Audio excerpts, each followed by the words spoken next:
And I'm back again, this time with a bit of a longer tutorial that mixes Grasshopper and Rhino. And the inspiration that I got for this was a ring that looks a bit like this, or this was what I based the idea on. I don't like to build that up, but I did it with my own twist, and you see the result on the render. And yeah, this one is going to be a little while, but stick with me. I think you'll enjoy it. And yeah, anybody got questions, just post them below, and let's get started. So I already have a file that I worked with, that but I'm going to start a fresh one. As you can see here on the file, basically the ring is built up with nothing more than 4 curves and rail curves and 2 profile curves, and some points. So looking at the structure of my layers here, I have the curve rails, I have profiles. I'm going to start by doing that. So I'm going to put in my curves layer and my rails layer. Profiles. It's useful to discern the different curves from one another. That's me personally, not everybody, but find it's quite helpful. So we want to make a ring with a 54, size 54, European size 54. That means that's the circumference. So I'm just going to start in my front viewport, use 0 as my departure point, and click on circumference in my command line and type in 54, and there I have my ring size. So next thing I'm going to do is make the offset curve for this, because what we want is we want a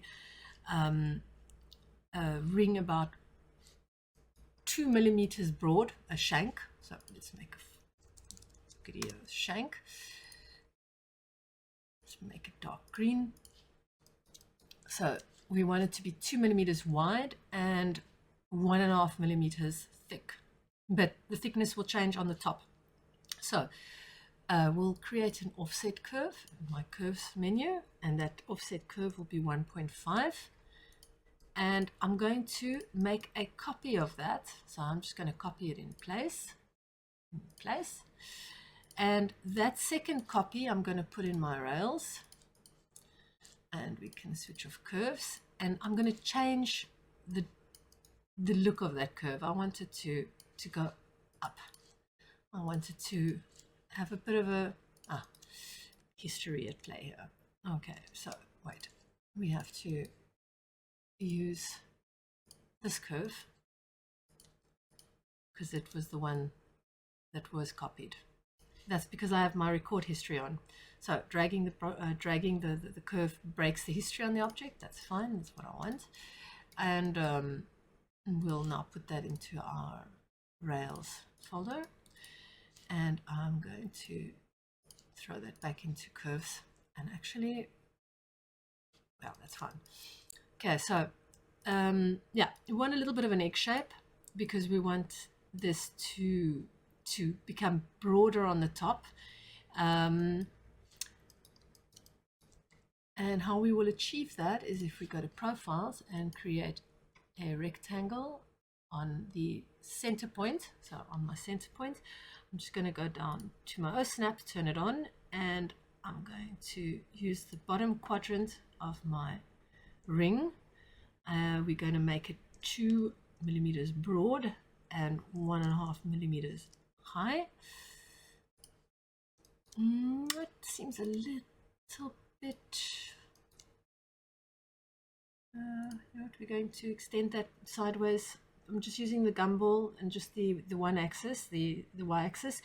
We're going to make that 1.25. So that's a quarter bigger. That's perfect. That's basically 2.5. And I'm going to move that with my move tool in the midpoint to the ring. That was a little bit too much. Oh snap.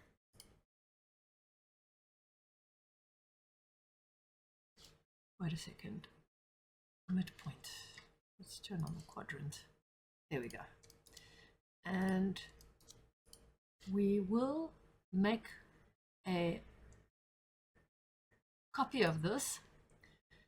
This time I'm going to grab it midpoint at the bottom of the profile, and I'm just going to move it straight up. And with the profile on the top, the profile curve on the top, I'm going to relocate the gumball. Or let's use some traditional tools here. Let's use our 1D scale. So 1D scale, if you've never used it, you choose a point, departure point on your object. I'm just going to switch off OSNAP here, or actually no, OSNAP would be good because we want the center point on that rectangle, because we're going to pull that up and click it onto the center point of the top of the rail curve. Okay. Now what's interesting is that we'll be able to, with record history on, change the shape of our shank as we go. But that's my basic setup for the shank. So next thing we want to do is our flower. So the flower was pretty simple. I started with a helix. So I go to my interpolated curves. I take out a helix, a spiral, not a helix, sorry, spiral. And in my top viewport, I'm going to use 0 as my start axis, as my center of my start axis.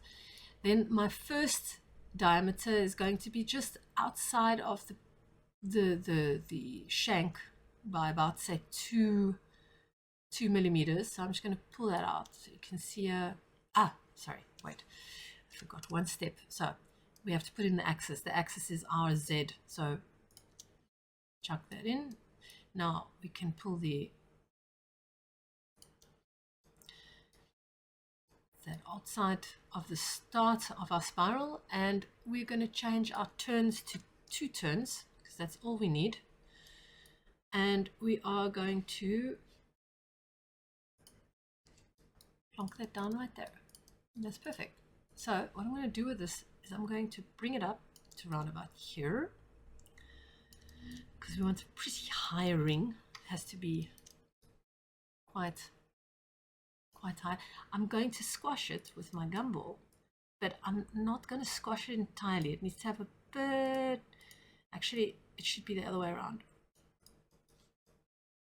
No, it should not be the other way around. I think it's better when it's sticking out a bit on top. It should, yeah. And that's good. Okay, so we can also center it a little bit, center it using the gumball tool, because what we actually want is the center of the axis to be on our, there we go. So the spiral doesn't start from the center points anymore, but at least there's more balance in the way it's sitting in the space around the ring.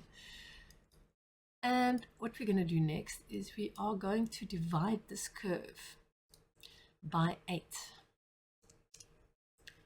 Now we have 8 points. And why do we do this? You will see.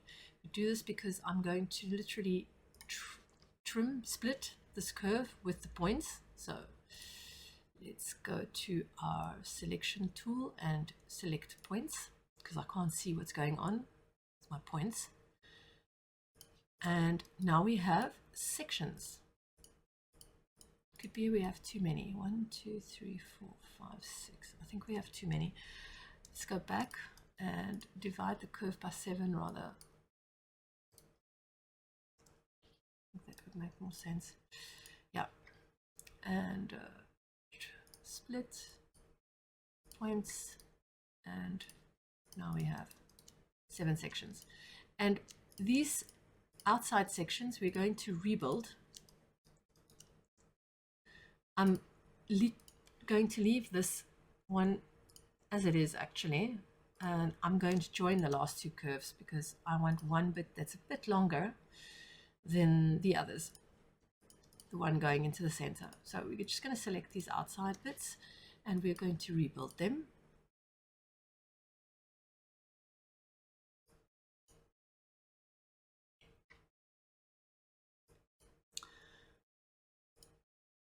And we will rebuild them with 5 points. No, we will rebuild them with 6 points.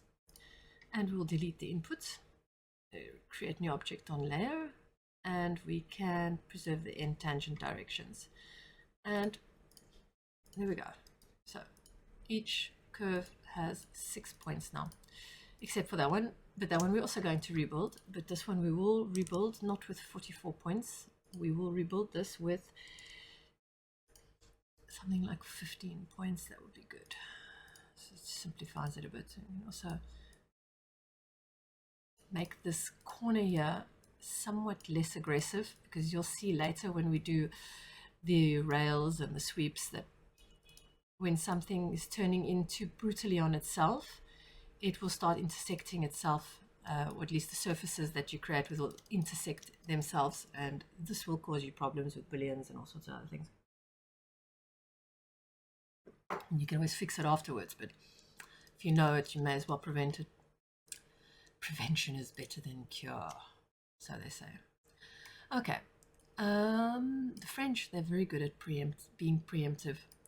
If you've seen them striking, they are extremely efficient with that. I love the French. My husband is French, so don't take me too seriously. Okay, so I've just selected all the inside points of each of those curves that we rebuilt, and I'm literally just scaling them outwards now as such. And now we can also go in and adjust those a little bit so that they're a little bit more flowery, you know, like that, and not too extreme. So we can take these points and bring them in a little bit, just scale them in. This is not so brutal. Doesn't need to be perfect unless you want it to be, of course. I'm a big fan of leaving things to look a bit more natural. There's in error, there's an authenticity. I hate that word. But so there we go. Now you have that flowery kind of pattern. And the next thing we're going to do is we are going to extrude that. But to do this, we are going to select all our curves. Actually, what we should do is we should put them into rails. So let's put them into the rail.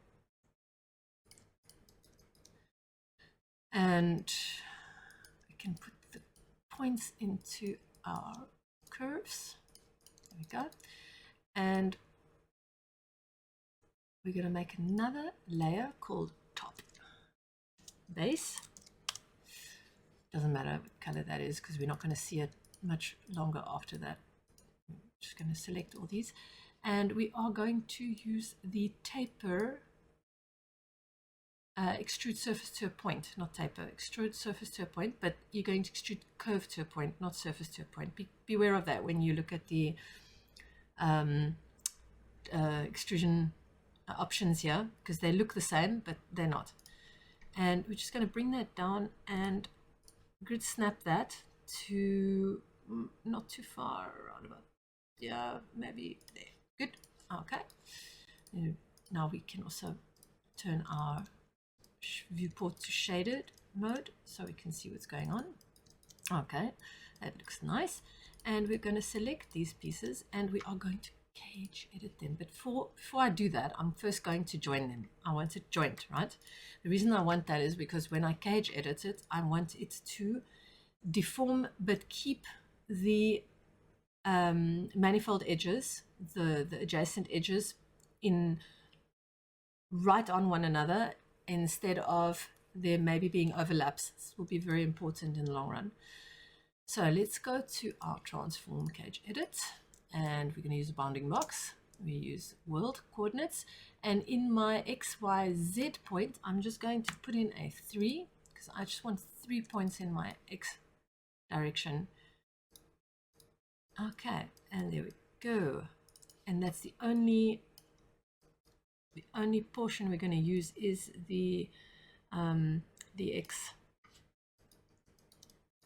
portion. So I just selected all the points in the middle and switch off grid. Sorry, don't know what that was. I pressed the wrong thing. Put off my grid snap, put off my O snap, and now I'm just going to scale that up. Okay, so we kind of start getting this petally feeling, rosy petally feeling, right? We can also select the bottom points and bring them up a bit, so we get a little bit more this convex or concave petal style, and that's good. So we do that, and next thing we do is we are going to not move it. We are going to select it, and we are going to wire cut it in our front viewport. So I'm going to take from our Boolean transform tools the wire cut tool, and we're going to select the ring size curve, and we are going to press enter and just pull that out on both sides. So you want both sides on. There we go. And it says it doesn't want to do that. So if it doesn't want to do that, next option is just to extrude the ring size curve, bring it in, and trim or split our surface. And you see that it worked. So I just can delete that. There we go. So that's exactly what we wanted. And this is where we start working with Grasshopper. Now, bear with me because my screen is rather small because of the resolution, and it's a fairly largish parameter, fairly large definition, more so just because it is copied more times, few copied groups, but we start from the ground up. So we can switch off our rails. What we need to do at this point is I'm just going to fill in the, before I switch off the rails, I'm going to fill in the shank so we can have a good look at the proportions of our ring. So I'm going to go onto the shank, and we're going to go to sweep 2 rails, and we are going to use our profile curves.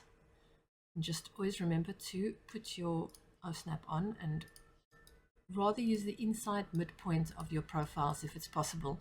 It's easier with all kinds of booleans.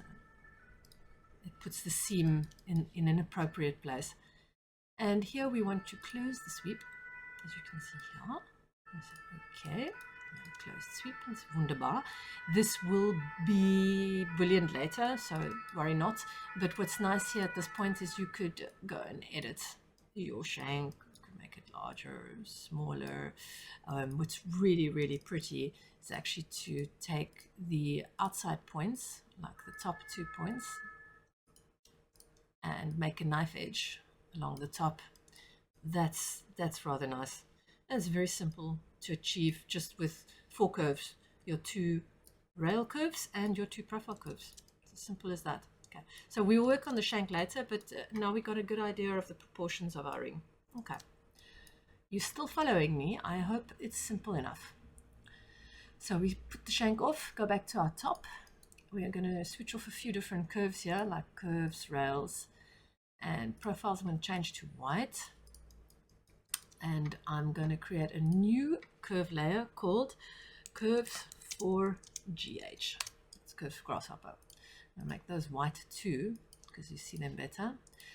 And we are going to use duplicate border. Duplicate border would take my entire object. We want duplicate edges. The duplicate edge, and we're just going to duplicate the top edges of our flower and the bottom edges.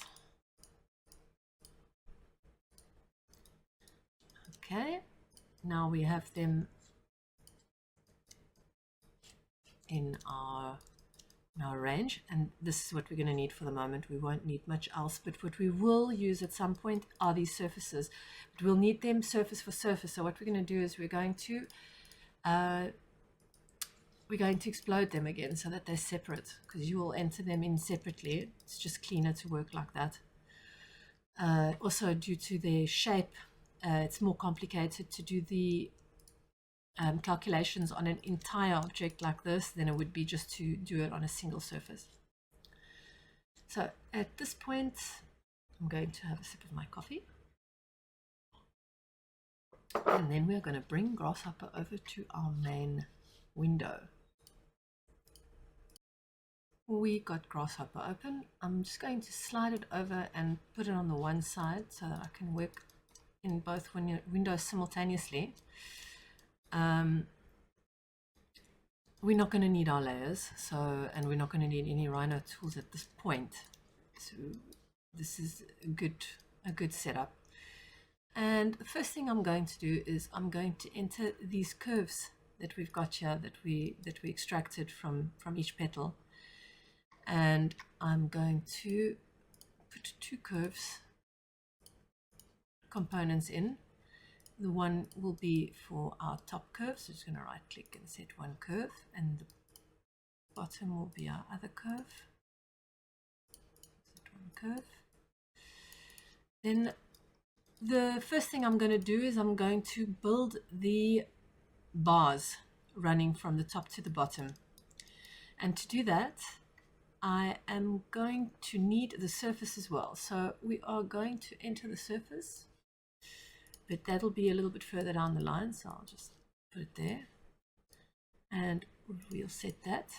And now what we can do is we can switch this off completely. And at this point I'm going to create a new layer for our lattice when it's done, our flower layout. And we're just going to switch off all curves. Now we'll leave those open and just come back here again. So now we've got our surface and we have our top and our bottom curve here. You can see that. You click on it in Grasshopper, it goes green. So you can change that setting up here with your preview settings. At some point down the line I might, because I like to have less transparency on my object. So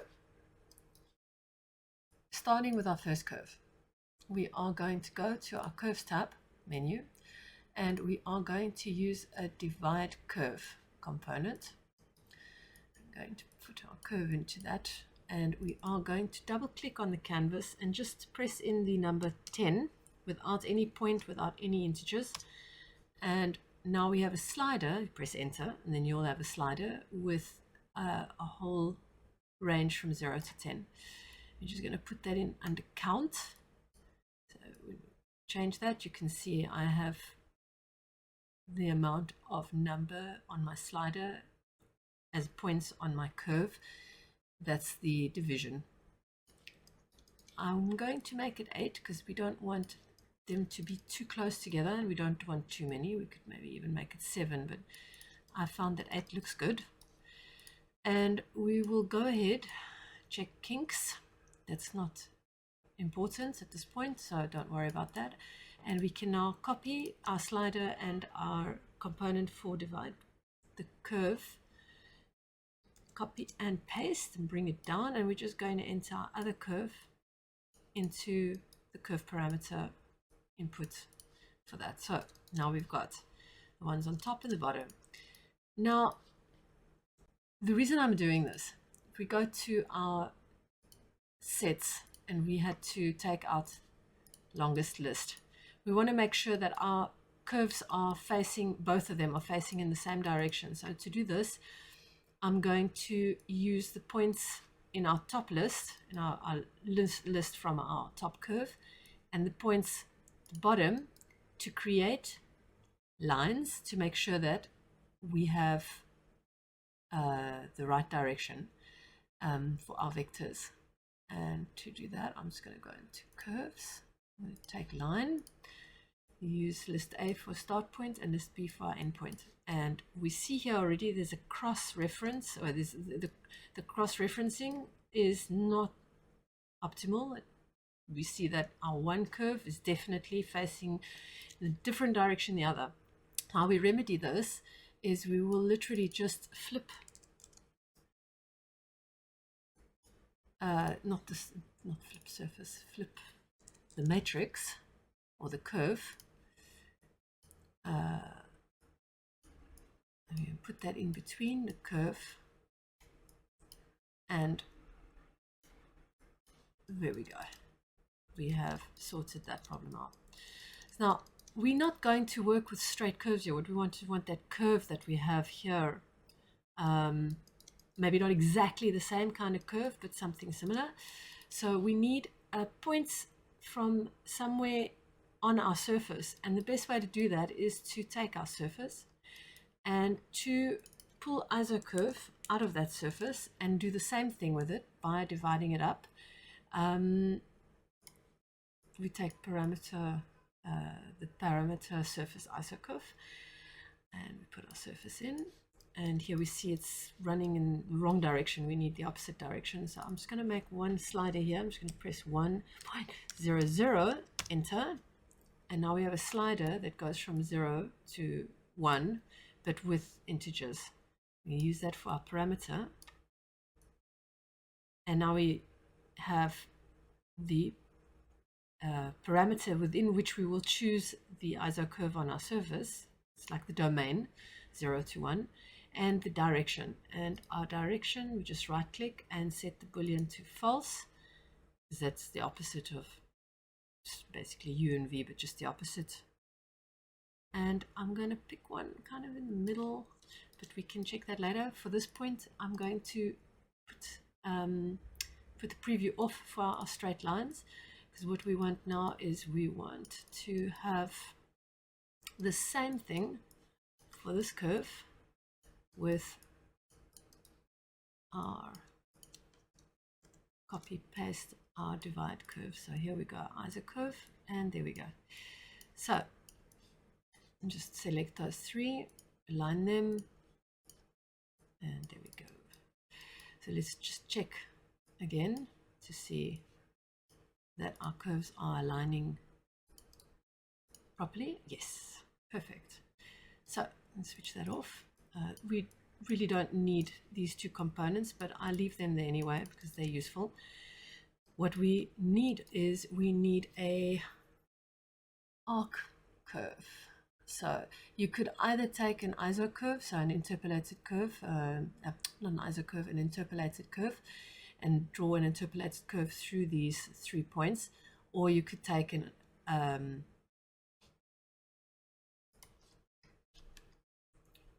so in this case, I'm going to use an arc.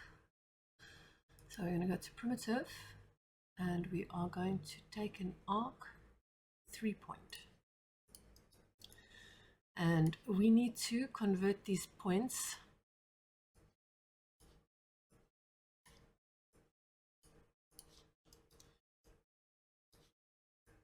but we don't need those.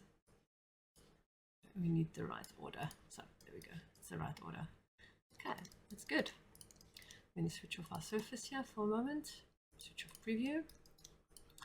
And turn all this off so we can see what we're doing.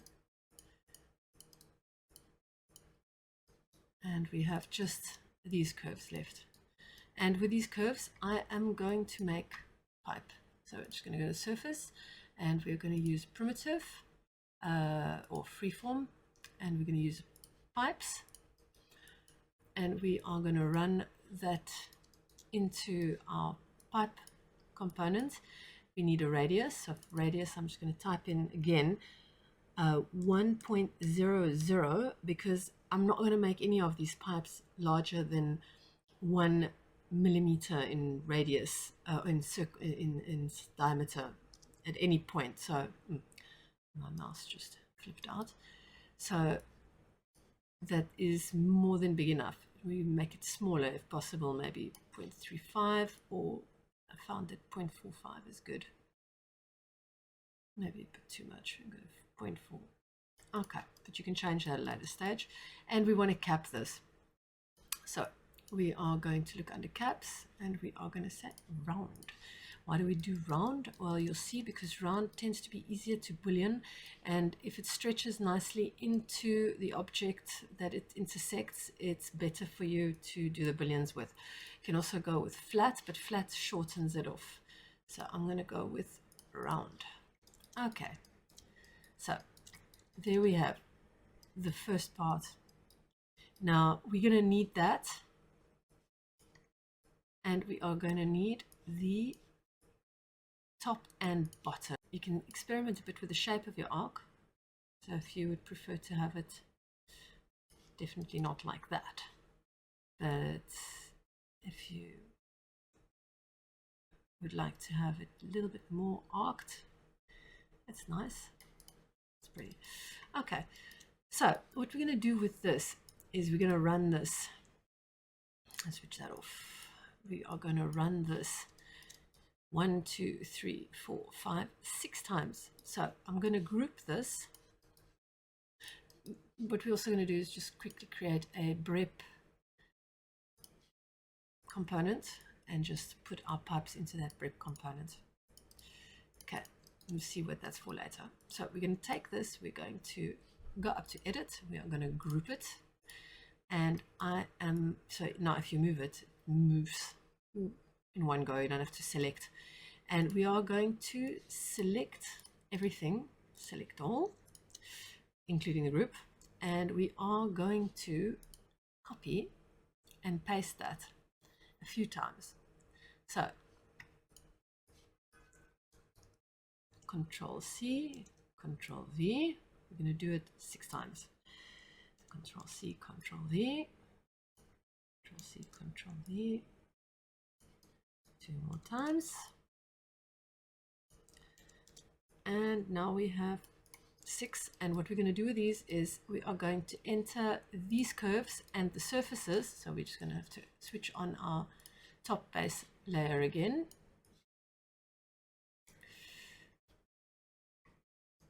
I'm going to enter the curves and the surfaces, so we have all our flowers, all our flower grid set up. So I'm going to take the top curve, enter it in, set one curve. Don't get a fright, weird things are going to happen because you are changing the objects that you have used. So set one surface, go, and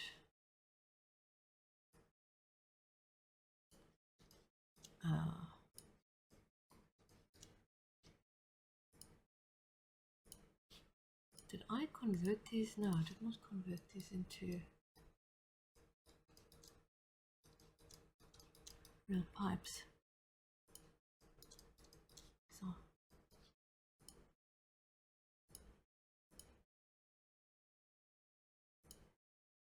I understand why. Go and set one curve, set one curve. So that's our second curve, and then our surface.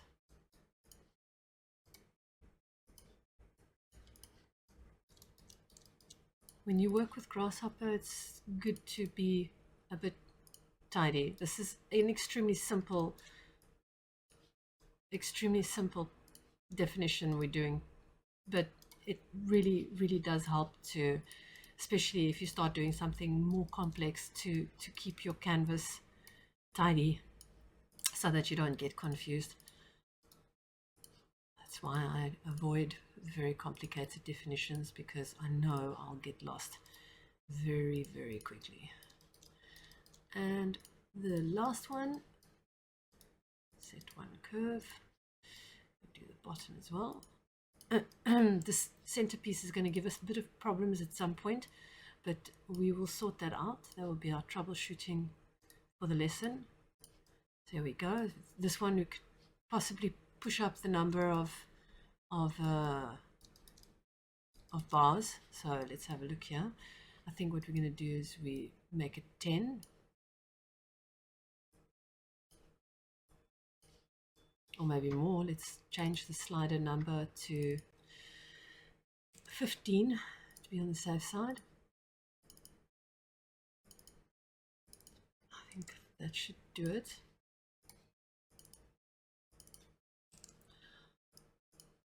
Okay. And almost too much now, right? No, it's good. Maybe just bring it down to 14. That extra space. Okay. Well, it looks evenly spaced. Okay, that's looking good. Now, next thing I'm going to do is we're going to save this, because that's going to come in very handy. So save the document. I already saved it here under rows lattice. I'm going to save it again under rows lattice 01 as an incremental. And then you've also got file incremental save, I think. No, I think that only you find now in Rhino, which is very, very, very useful. Okay, so we have all that set up. So we're good to go. We are going to do the next thing. And the next thing will be our top curve here. And how we will do that is we are going to create or join a curve. I'm going to put a component called data merge, or merge data, merge in, and I'm going to collect, do two of them. I'm going to collect the top and bottom curves of each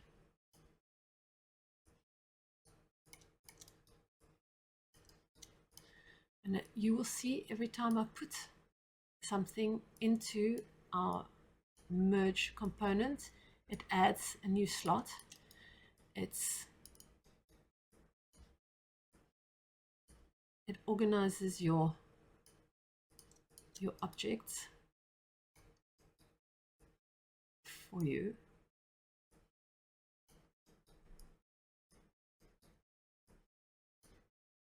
And there we go. And finally, top and bottom. And now what we have, let me just bring those two over here. We have the top and bottom curve ready. And what we're going to do is we're going to join them. So we're going to go to curve, and we're going to go to utility, and we're going to join curves. So start.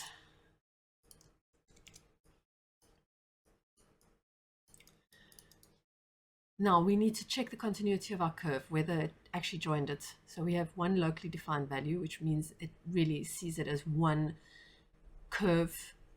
There is no problem joining the curves because they all meet end to end. If they were not, you'd probably land up with 2 or 3 separate objects, individual curves. But in this case, we know we have one curve. What I want to do is I want to rebuild my curves. So under utilities again, we will take rebuild curve, and in both cases we're going to rebuild them. So here we rebuild the top curve. Let's just switch off our, there we go.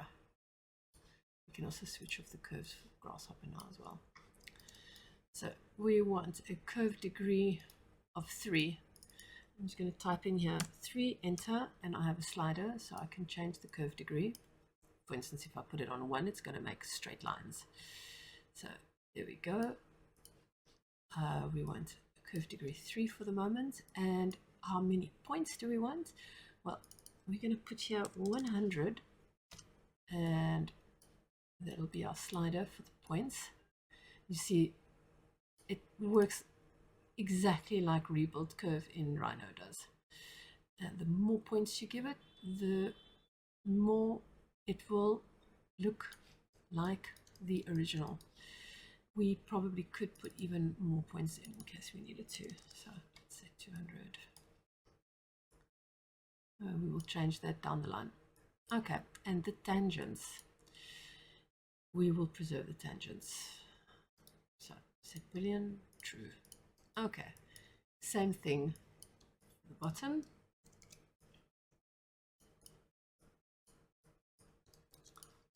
So we have the same curve down here. Okay, so here we have our bottom curve. We're going to do a little bit of tweaking. We need to move that. So I'm going to go to my transform tool. And this way I'm going to change the opacity value of my display. I like it when things are easy to see. I can see where they intersect well. I'm going to use a Euclidean move component. going to put our curve in there. And so what we need is our Z unit vector. So under vector, we're going to use Z unit vector because we want to move it in the Z direction. You can see it has already moved. It was the original. And we need to put in a factor. So I'm going to put in here 2.00 for our slider. That will give us some room to maneuver. And if I select it, you'll see it now. So let's pipe that, and we can put the surface freeform pipe, geometry, radius. Again, we need, in this case, 2.00. Again, our radius.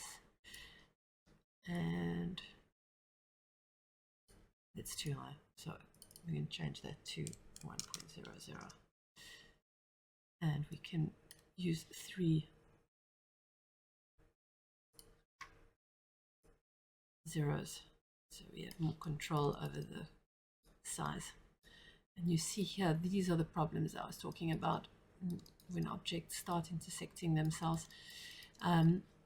With the bottom here, it's going to be a bit more complicated to, there's a way we're going to fix that, because I kind of love the way it ends here, so I don't want that to change. I don't want to make it more smooth and then lose this little lumpy, cloudy, you know, spot where it intersects. Looks good. We're going to solve that in a different way. I will show you later, but that's about the right thickness, I'd say. Yeah, I can probably make it a bit thicker than that, 0.8. Yeah. And we're going to move that in the y vector upwards. There we go. And you'll see we're still going to cut that out. We're going to lose some of that when we cut out the ring on the bottom. So that's good. Now we want to do the same for the top. And at this point, let's just save. And let's just save this as well. And so that's pretty much, that one's done. I'll put that prep in here. Okay, we can group that as well. I'm going to edit and group this. And change the color by right clicking and just going to color and just changing the hue. I'm a girl. Okay, I like pink. Good, I like that. And the top is going to be a bit more complicated because here what I'm going to do is add a rectangular profile so that we can set up microprong settings for our channel of diamonds. So how we're going to do that is, for the moment, we can, actually we should leave them on. What we're going to do is we're going to, we've got our curve, we've already entered it. We need to do, under vector, we need to add perpendicular frames. Wait, is that under perpendicular frames or is that under curves? Ah, there's under curves. So perpendicular frames on a curve. So the curve, so here we go. On each kink you have a frame, a plane. You can see they're rotated. So what we need to be able to manipulate the rotation of these planes. So we first of all want the beginning plane and the end plane. So what we're going to do here is we're going to, under sets, we're going to list our 2 items. So I'm going to take the first one, the end here, and the last one. So I'm going to copy and paste that, and we are going to make a slider here because I think there are 10 frames or 12 frames. I'm just going to make a slider with too much, 12. Okay, and there we go. So use number 10. Okay, so why is that one larger? Interesting. Okay, we have the beginning and the end, and we are going to put profile curves on that because we are going to sweep this curve. So we are going to draw rectangular curves. We need under primitive our rectangle. It is under, could be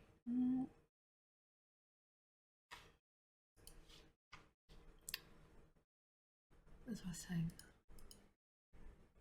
rectangle curve. And I'm only going to use one for both. We want this plane and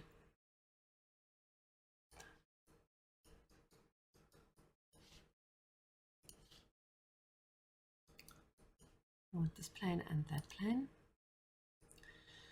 So you see you've got the options of the two sizes, length and width. So let's put in a slider for, let's say 3.00, and let's just go in there and edit that because it's never going to be 10. I'm going to make it 4.00. And we are going to copy and paste that. So we have 2, and you can already see that it's changing the size. So here we want something maybe 2.5, 2.5, and here we want something around 1.5 thick. Maybe it's not enough, 1.6 is good. But we also want to have 2 different sizes. We don't want them to have the same size. Also, we want them to not be where they are right now. This is not helping. I don't want my curve out here somewhere. I want to be able to move it further up and above my bars, which means I need to offset my curve. So what we're going to do is we're going to take the rebuilt curve and we are going to take an offset. So we want to move the curve out. So I'm just going to move this all forward a bit. So this new curve needs a plane. That's why it's doing what it's doing. It needs a plane. And the plane we're going to use for this is our XY plane. We're just going to use a world top. So we want the typical XY plane. That will be the plane in which it offsets the curve.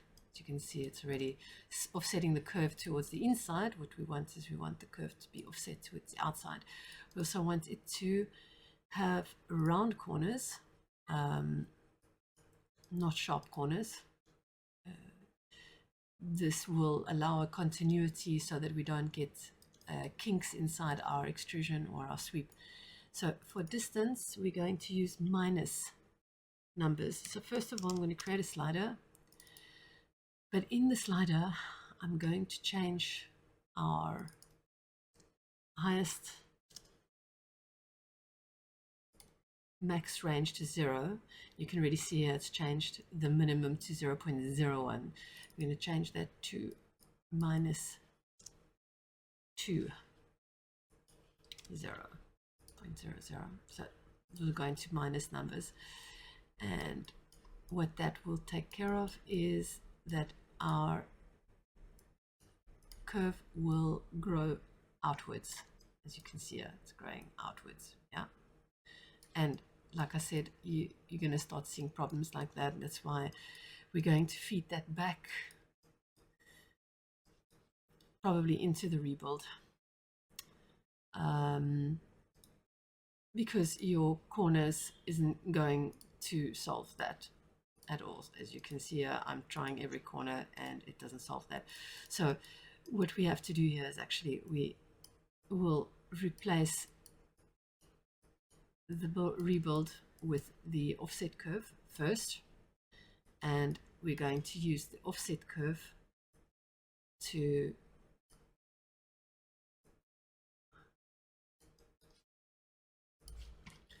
we're going to change our values in our rebuild curve to have a couple less points, which should take care of that problem too. There we go.